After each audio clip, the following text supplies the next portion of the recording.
Welcome to Numb Bills Fan Podcast number 210. That's right. 210. That's right. 3 podcasts in the last 24 hours. And as you know, last podcast was number 209 with Ryan Talbot. This one is with Kyle from Banged Up Bills. I'm your host, David Palermo, and we'll talk about some Bills injuries and some pretty interesting questions about concussions and theories on certain things, and really it's nice to know about the body. So I hope you enjoy it, and brought to you by Punch Drunk Sports as always.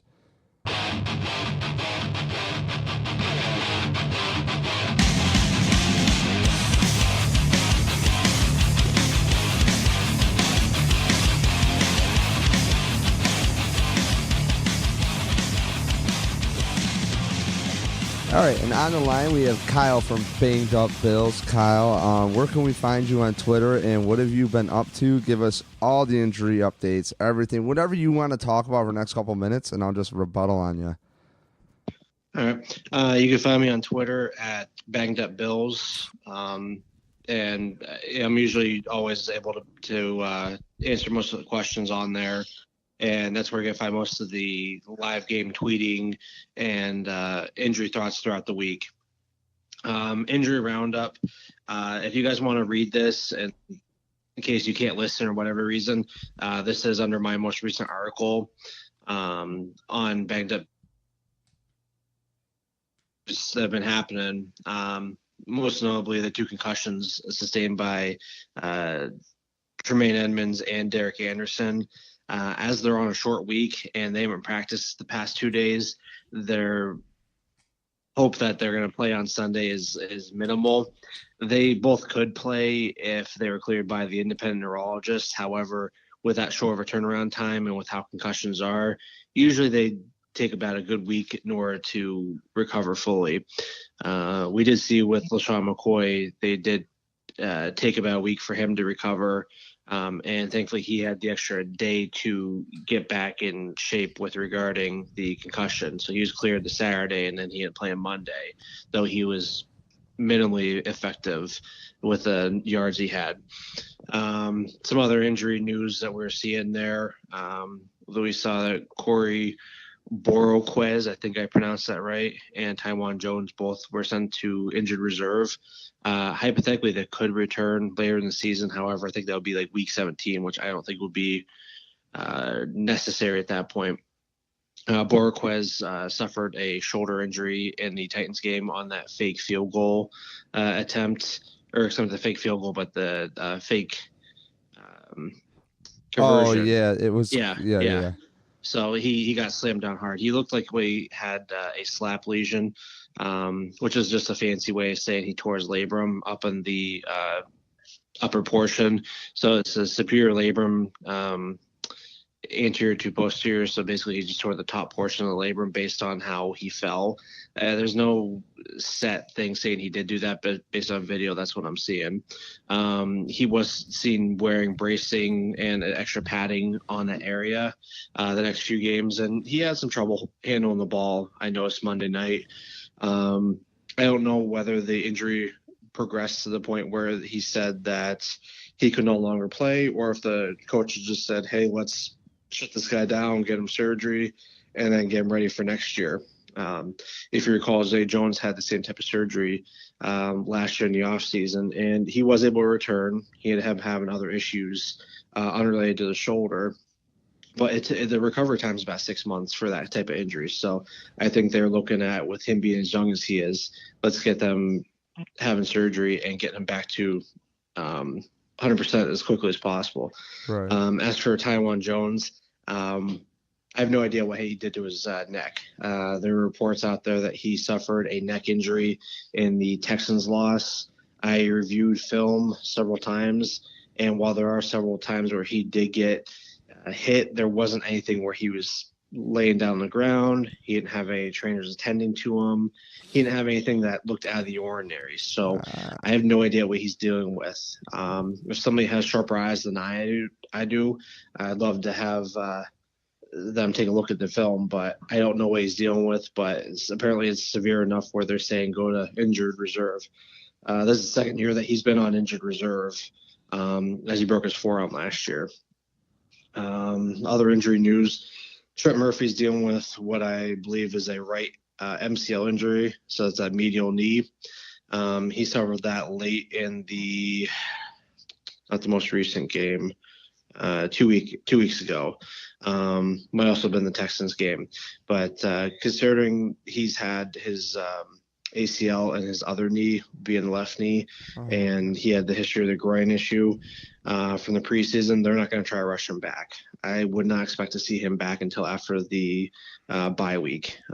He probably could practice next week, but I don't think they'd be in the.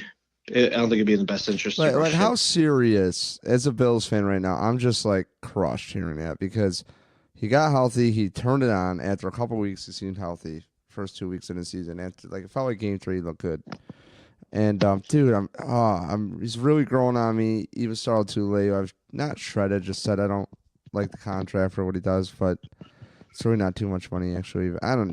It's a road I've already gone on. My point is, I hate the word injury prone. I had Dr. David Chow on after we talked, and you and I talked about the same thing too, which is pretty much just like, I don't like the whole injury prone thing, but it's like, damn, dude, like, come on.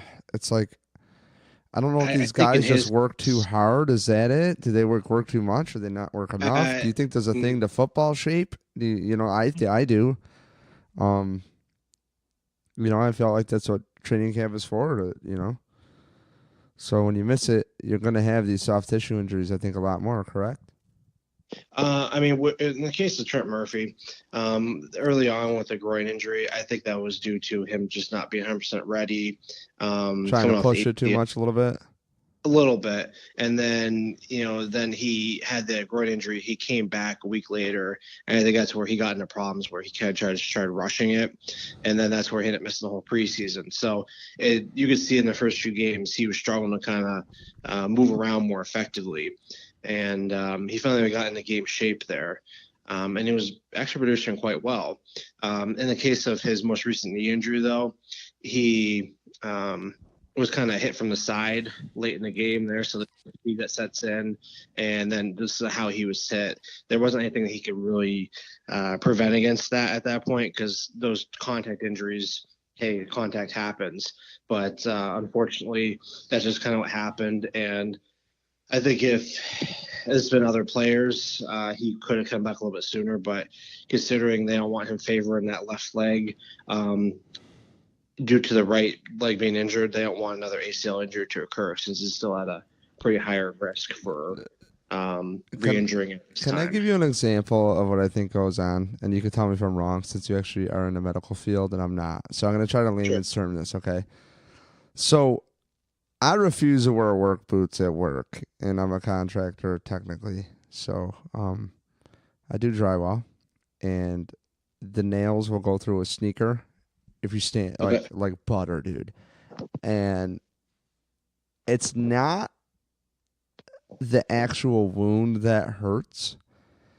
It's the next day when you go to sleep and you go to step on that muscle that's healing, and it's a son of a bitch. And next thing you know, my knee starts hurting. And next thing you know, my opposite hip starts hurting. And next thing you know, the other hip starts hurting because I'm favoring around that spot.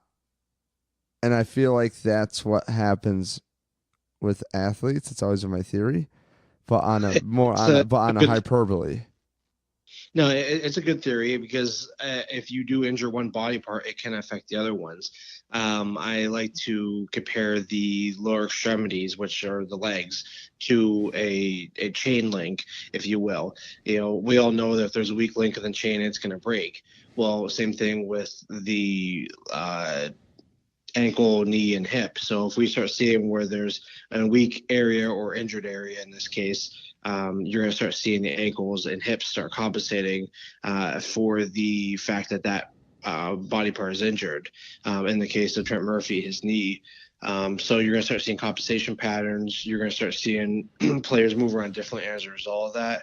And as a result of them moving around differently, that could increase the likelihood of further injury to other body parts, because they're not moving with that muscle memory that they do have. And those injuries could be as a result of just not being used to those movements. I will say the human body's fantastic for realizing that despite being injured, it's going to find a way to keep moving forward. Athletes are not excluded in this. However, with the multi-billion-dollar business the NFL is, they'd rather make sure the athlete is moving right rather than moving, period, in order to make sure that they get the best product out there. I would hope so, because sometimes I would kind of wonder, because yeah, I think some things people rush to surgery. I'm not saying you don't need to. I'm not a doctor, but there's also alternate theories out there for certain injuries. People can and do rush surgeries because they try to compare themselves to sometimes unrealistic expectations, such as everybody starts looking at the Adrian Peterson ACL return. That is such an anomaly, dude. It is. I mean, you got to be obsessed and lucky. I mean, not even be obsessed, but I think it just that kind of genetics that kind of play into it. I mean, you have to be strong before that, and he does have to work hard at that. But a lot of people look at, well, Adrian Peterson came back. Well, no, there's people that take 12 to 18 months to really get back to 100%. And Trent Murphy, I think, is more in that secondary part where it's just taking them a lot longer, but they're still working ways in and whatnot. And they always say it's not the next year, it's the year after that they're back. Wes Welker went through it. Yeah. They can play, but that's where you start really seeing things take off. So it'll be interesting to see how Carson Wentz and Deshaun Watson really take on next year, now that they'll been a year removed from their respective ACL tears. Now, do you think there would ever be, as crazy as those sound, do you have any more injury updates, by the way, after Trent Murphy? I know you were like railing. I just cut you off. Trent Murphy was about it for for him, like with those injuries. Looking through some of the other stuff here, Deion Dawkins, I heard that he had suffered an ankle injury, but I went back and reviewed film. I didn't see anything. He's able to play the rest of the game, and he didn't end up on the injury report. So I didn't see anything that led to any concern there. Looking back at previous articles here. We're seeing LaShawn McCoy. I know I mentioned him about with the concussion before, but I'm sure he's still dealing to some extent with the cracked rib cartilage that he had dealt with earlier in the season. I'm sure that the pain is much more well managed, but I don't think that that's causing his struggles. I think the offensive line is, but he's still healing up from that stuff. I'll tell you what, since you asked about my rib injury that happened at the same week, yeah. I'm still healing the hell up over here too, and it sucks. Actually, I take that back. I told you it'd be one of those injuries where it'll eventually go away, And I'm like, oh, it's kind of not there, but then sometimes I'm like, oh shit, like walk into a wall, and I remember. So yeah, the ribs are the scary. That's so scary. So one thing I wanted to ask you is, with concussions, it's just so. I feel like are they still shooting in the dark a little bit? Obviously, they have protocol, but there's also times where who's gonna pay the bills too? I think So yeah, I mean they do have their protocol, but I mean in the grand scheme of concussion management, I think medicine as a whole, we're still shooting in the dark. It's not that we don't know what we're doing. It's just we're working off the best information that we have at this time. So, I know that 20 years from down the line, they're going to, I don't want to say be a drastic different approach, but they're going to have a more specific approach on how to manage these concussions, or know when to remove a player sooner. Because, for example, Tremaine Edmonds, he had suffered the concussion in the first half of the game. He had a pretty hard hit to James Devlin that it looked like it could have caused something. However, you can't really tell based off a hit alone, but he was able to play the rest of the first half, and then he was taken out for a concussion protocol. Well, could he have been brought out sooner and maybe avoided a true concussion? Maybe only had a, precautionary checkup or whatever. But looking at those things, they might be able to identify more specific symptoms sooner, or if they do suffer the concussion, that they can better manage it to increase healing time, or make it more effective.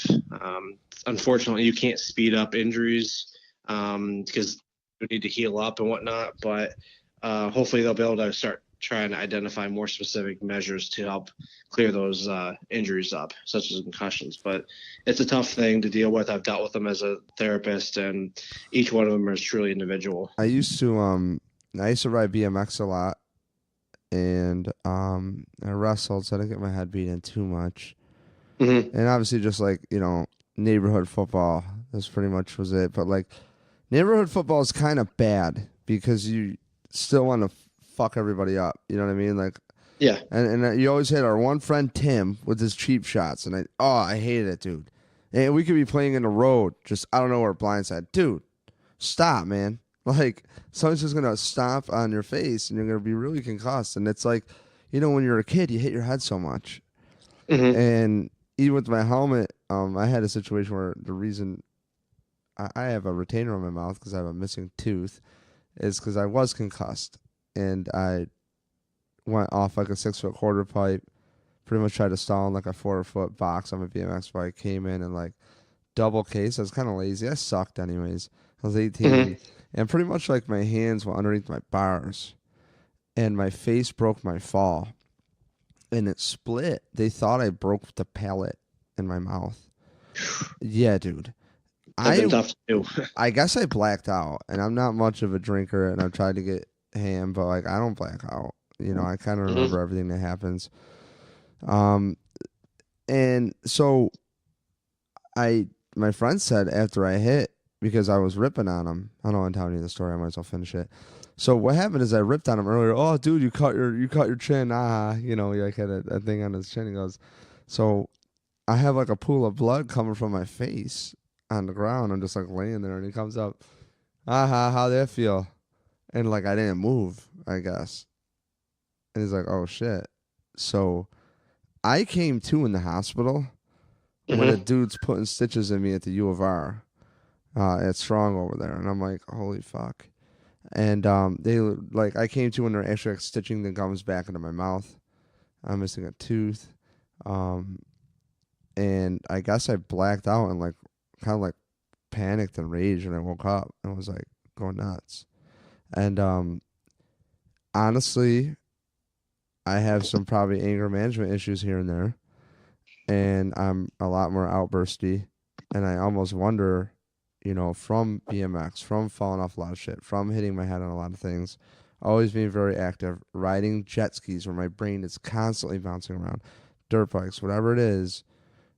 I honestly want them to get this test figured out, which they say they can test for CTE now, so I can get looked into it, because after watching League of Denial, not Concussion, the movie with Will Smith, but League of Denial on Netflix, after watching that, it gave me, a whole different perspective.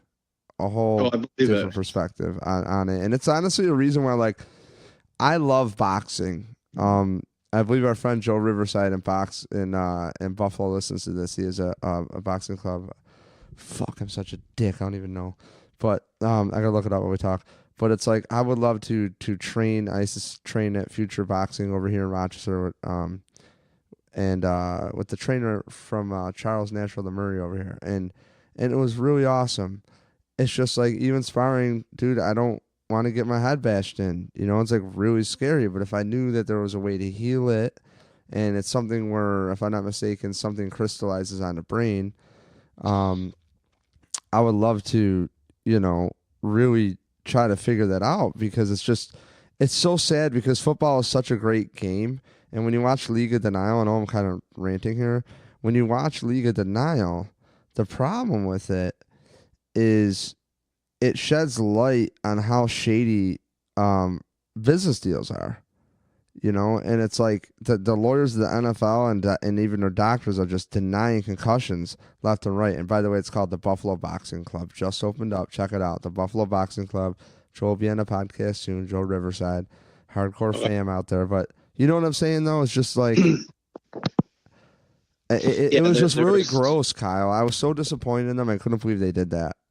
Yeah, I can imagine that'd be disappointing to watch that and realize, well, this is a sport that I truly enjoy, and then you see how, I guess, disgusting or shady it can be in order to protect the business interests over the player's safety. But you've seen that in every, possible thing, regards to, hockey or, football, or if you go into other sectors such as smoking or alcohol or whatever else, you're going to always find people who, yeah, they know the risks, but they're going to say the profits are greater, greenhouse gases, whatever. They're going to find that stuff. So it's unfortunate, but I think that's just the nature of how business is conducted, how much money So can we make off of what the product is at that time. so I got it. So now, do I have a minute to go deep? You got another couple minutes?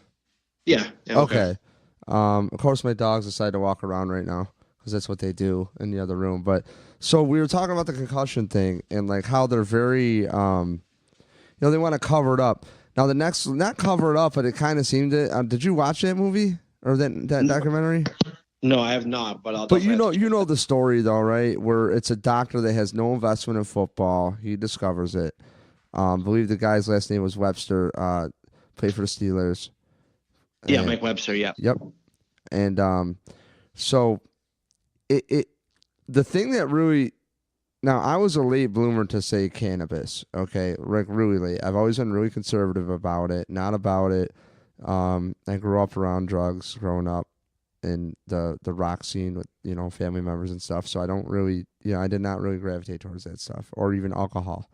Hmm. So contrary to belief. So it's like when they find out that there's actual benefits, and you got guys, I forgot his name, retired from the NFL, played I believe left tackle for the Ravens, and he's been beating the drum for cannabis use in the NFL John regular. Urkel or No, it's oh, another guy, but it just grosses me out when cannabis is shown to help concussions, this and that, and the NFL is still on this whole like no weed thing, and it's just like it's like you should be doing everything in your power to allow these players to do whatever it takes.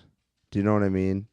yeah, To get I can better. agree with that there. Yeah, I think we're that's another thing where they're going to start seeing what other medicines or what other interventions can they use in order to help with that. And I think with how the nation is moving toward this change on marijuana, at least its outlook, I think we'll start seeing that where things are more open. And I think once one league legalizes it for medicinal use, then you'll start seeing that tide go with everything else. Or kind of like when we saw with the concussions, suddenly everybody started taking a little more serious look at that. You saw it more in football and hockey, but there was more that was protocols and independent neurological consultants. And so I think regards to how we manage that, at least with the pain and everything else, we're going to start seeing a more of a switch as things become more legalized and more mainstream accepted. So next crazy question, you ready for it? With the physics of how the brain works, which is it's a ball inside of a ball, and you're gonna have to stop momentum. AKA, if you get in a car accident, you're gonna fly out the front window if your seatbelt's not there, right? Correct. So, the only thing you could do is somehow heal immediately right after, or have your diet up, because I feel like if something is crystallizing on the brain or something like that, that there's got to be a counter, and obviously it's got to be the theory. Do you know anything about the active CTE testing that's going on now to test for it? Is it up? Is it? Have you gone down that rabbit hole yet? I don't really know too much about the active stuff. I know they are still looking for if there's blood tests they can identify that kind of stuff. I know there's been some problems with that. I know that they're trying to do some imaging studies to see what's going on with that stuff. But I don't know where they stand with that. Even if I did know where they stand with that, I don't think it would be all that close to being mainstream, because I think we'd hear more about it right now. So I know it's in or not practice, but it's being studied, and they're trying to find out how they can identify it in living people. But I don't know any specifics of how close they are at this time. Okay, and then I have another question for you, and I'll let you Sure. go. This one's kind of out of left field. Are you All right. freaking out over Josh Allen, or are you good? No, no, I'm not freaking out, because once I saw that video from Thad Brown that came out that we talked about last time, and saw what he was dealing with, and then was able to fully assess what was going on, looking at non operative rehab protocols. he's moving along pretty well. The general consensus was this was a blessing in disguise because this allowed him to get off the field before he kind of got gun shy with stuff. He could learn the offense, learn the NFL as a whole, and so just instead of watching, and then he should be able to potentially come back after the bye. Though we'll see how things go with regards to the schedule. Being 2-6, that's not entirely promising, but we'll kind of wait and see what happens with regarding when he's going to be free to play. They said anywhere from 6 to 10 weeks, 10 weeks being the ultra conservative, but 6 weeks based on if he's able to throw without pain and complete all his activities without pain and demonstrate stability in there. So he'll be back in the next few weeks, I think, if they think that he's going to be ready to go. But there's an initial freak out. Then once you realize what's happening, no big deal. Kyle, I really appreciate your time today. Yeah, not a problem. What do you got coming up, and where can we find you? I just continue to try to report on all the injuries I see coming out of each and every game. So I will be putting an article out here probably Saturday at the latest Sunday regarding the injury preview for the game against the Bears on Sunday.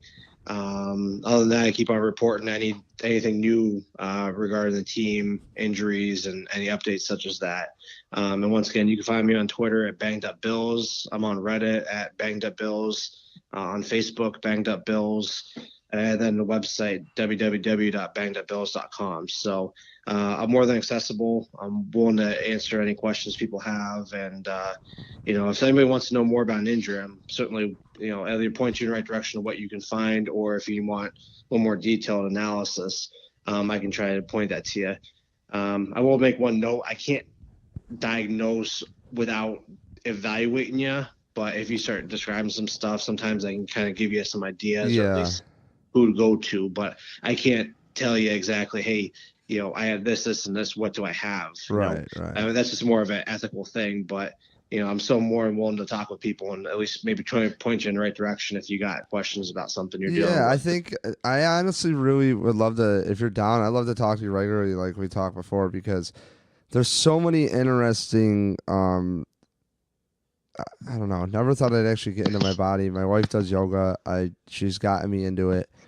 And I haven't done it in about a week and a half now, but I do a lot of the stretches before work.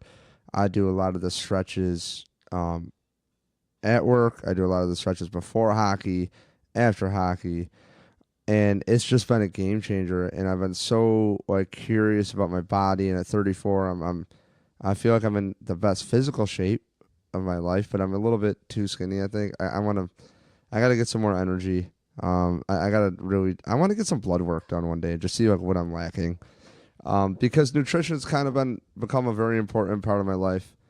Mm-hmm. And I love just asking you questions about concussions, and I'm going to ask you about a knee brace question next time, which is going to be absolutely stupid.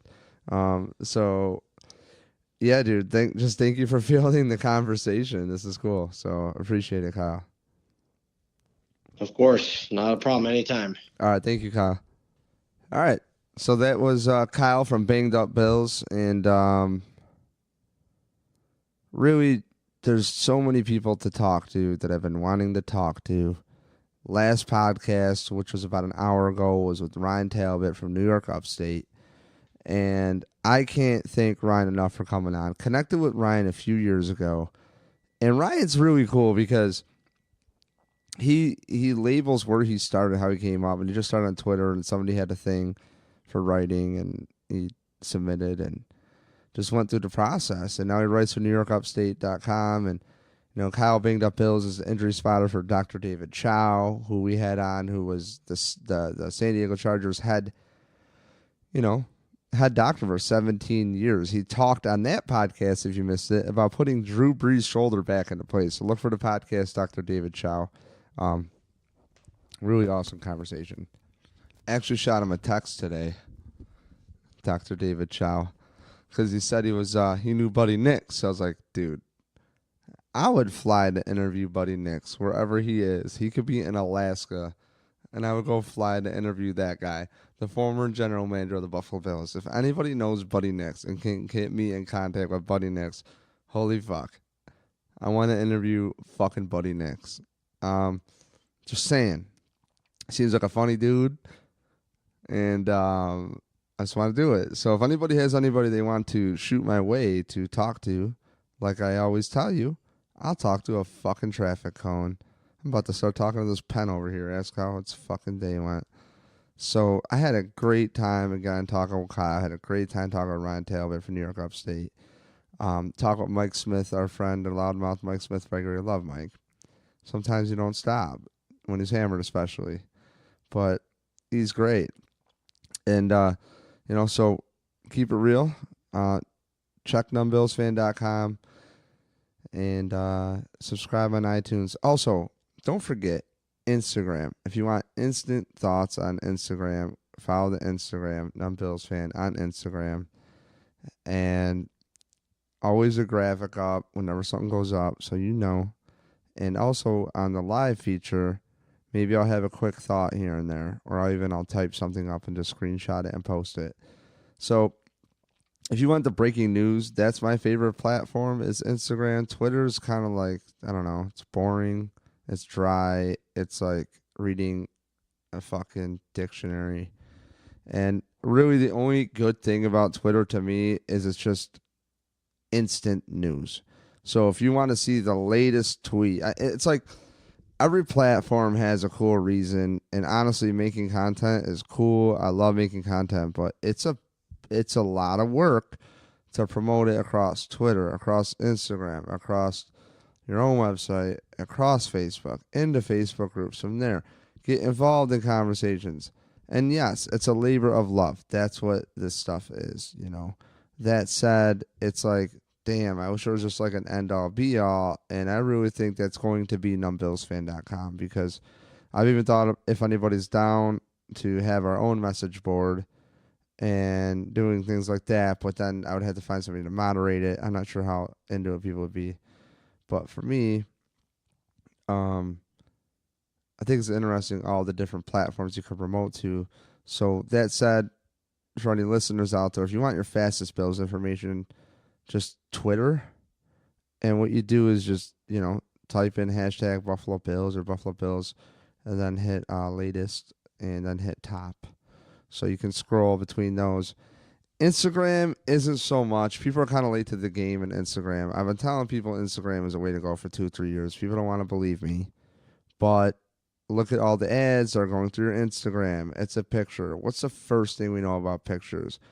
A picture speaks 1,000 words. You know what's fun as hell for me is being dusty after sanding drywall today and making a dumb graphic in my phone. And I really do enjoy it. It's just, it's a lot of effort. And like I said, a couple artists in the hopper, hopefully, they're just really busy with their own life, and I love them because they're encouraging and fans of the podcast.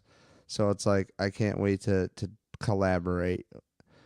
Great eyes have, worked for big companies and made art across some of my favorite bands and products. And, so really excited to collaborate with real artists with the podcast and just try to keep developing the website because it's fun. It's just, again, if I was asking Ryan Talbot, if any writers out there want to write and you have your shit together, trying to do some fun stuff, please shoot anything in. Anybody out there wants to come on the podcast, think you have some good thoughts, I'll give you some rope to talk. I'm not going to Jim Rome you. Just have it together. We'll do some pre-roll. We'll see where you're at, and like I said, Reddit crowd especially. I want to get the Reddit crowd on. They seem to love the shit on me. It's fun. So, because they're just so highbrow. And it's great, But I'm just, frankly, I podcast because I can't sit here in the damn comment section. I've just been arguing on Twitter because I quoted something about somebody with a lot of followers calling out the Bills and just picking up faith-based players. And it's like, I made the point that you can have Chan Gailey, who's a very faith-based coach, but like he didn't shove it down your throat all the time. Whereas this team, it's kind of like, that's all I fucking hear. And I don't care what you do. I don't care if you fuck rabbit. I do care if you fuck rabbits. Don't do that. It's fucked up. But I do care, I don't care what religion you are. It doesn't matter to me. The whole point was I just hope that doesn't skew your view on a player, which I'm sure it doesn't. Duh. But, some people can make the point. And it's almost turned into a joke amongst my friends and I. Some of us were like, oh, what do you know? He's a faith-based dude. Oh, clear. Yeah, mm-hmm. And it's like so loud. It's like the loudest of the loud, So it is what it is. It's just a conversation point. It's not picking a right. It's not picking a wrong. I wouldn't dare to assume that the Bills pick players based on their faith. That's absolutely stupid. So anybody on Twitter saying that, you know who you are. I'm not going to call out your brand. I already told you. It's not cool. So, don't cherry pick my shit. You want to have a conversation about it? Anybody? Let's have a faith conversation. I don't give a fuck. We'll have a round table. Let's talk it out. But cherry picking ideas is stupid. So the way arguments work and the way communication works is you have an idea, you talk it over, you find the layer. If there's a mistake and you own up to the mistake and what you said, then anything after that really should kind of be like, oh, shit, well, we were talking about a mistake anyways. So, I will never make the point that a team picks a faith base first. So that's what Twitter's been up to, obviously. But, again, I just wasted time talking about Twitter conversations. So, yeah, anybody who wants to come on, anybody have any previous guests, I love talking to Jeff Knight. I want to talk to him more. We have some, I've been sending him. Anytime I get tired on Twitter or Instagram, I'm like, Jeff, chime in here. And she's just like my sidekick. He just comes in, just starts commenting, not giving a fuck. And it's just great. It's just great. I like to get Drunk Dean in there, but I don't know if his fingers can work while he's drinking. So, anyways, it's been Numb Bills Fan Podcast number 210 with Kyle from Banged Up Bills. Thank you for following and listening. This is really fun. I thoroughly enjoy having some logical conversations about our Dungeons and Dragons, a.k.a. our chess with a salary cap, and trying to figure this, the scheme out. Last podcast, 209, was really fun with Ryan, and he gave me a lot of hope on the team. He did. I've been kind of in a dark spot with him, but, the Bills have many options here to do a bunch of stuff. So if you missed podcast 209, please get into it. If you missed Mike and I talking about the Patriots game for 208, please check that out. And as always, numbillsfan.com everywhere, as I said, and brought to you by punchdrunksports.com. I can't thank you enough for following Punch Drunk and for saying, Tripley, give me a call one day to at least, I don't know what the hell's going on with it. I think they have a podcast network coming or a website. They were. So anyways, just support them, friends of the show. And, hoping to have Johnny Woodward on. Or Woodward. I gotta look at it. But, Punch Drunk Johnny, diehard Carolina Panthers fan. So he'll break it all down, his thoughts on McDermott and Bean. And I'm sure he likes McDermott. Good defense in Carolina. So very promising. And we've been just trying to line that up and just been talking back and forth for a couple weeks. So as always, thank you. I've been your host, David Palermo, and subscribe on iTunes and everywhere you find your podcast. See ya.